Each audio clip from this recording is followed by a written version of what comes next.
I believe in magic, and I think you do too, even if you don't realize it.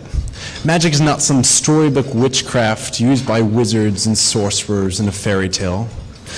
Magic is used by almost every single one of the nearly 7 billion people that inhabit this planet. What am I referring to? I'm talking about the absolutely supreme power of the human word. It's truly a testament to our minds and the human imagination that a few vibrations in our larynx can not only invoke fear and anger, but also uncontrollable laughter in another human being.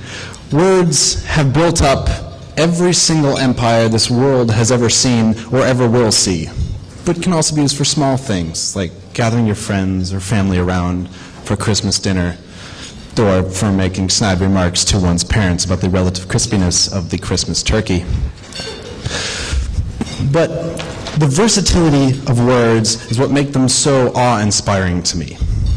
They are among the most efficient forms of data transfer in this entire planet, next to body language. As an example, if I were to tell you right now, a man's coming in there, and there's a rhinoceros coming after us, you would hear that sentence. You'd analyze it. And then you'd be able to put it into the context of the situation and realize we're not about to be trampled by a rampaging pachyderm.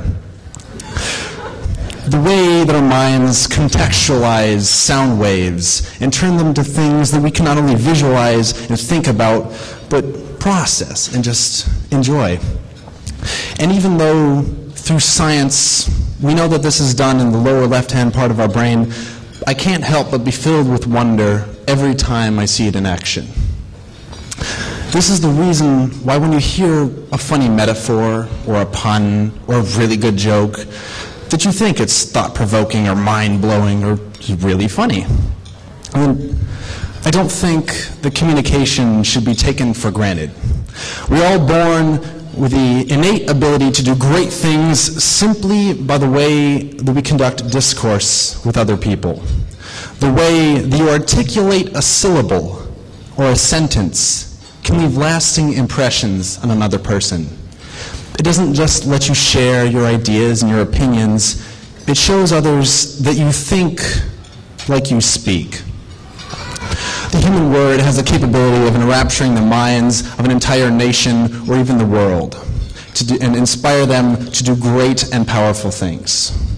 Just ask Charlie Chaplin, whose monologue in The Great Dictator still moves me to tears almost every single time that I hear it. Or ask John F. Kennedy, or Margaret Thatcher, or Abraham Lincoln, or Dr. Martin Luther King Jr.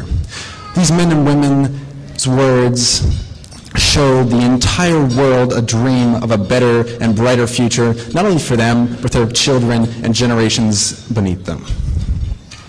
I think that these people might agree with me when I say that it might not be the pen that's mightier than the sword, it could be the tongue.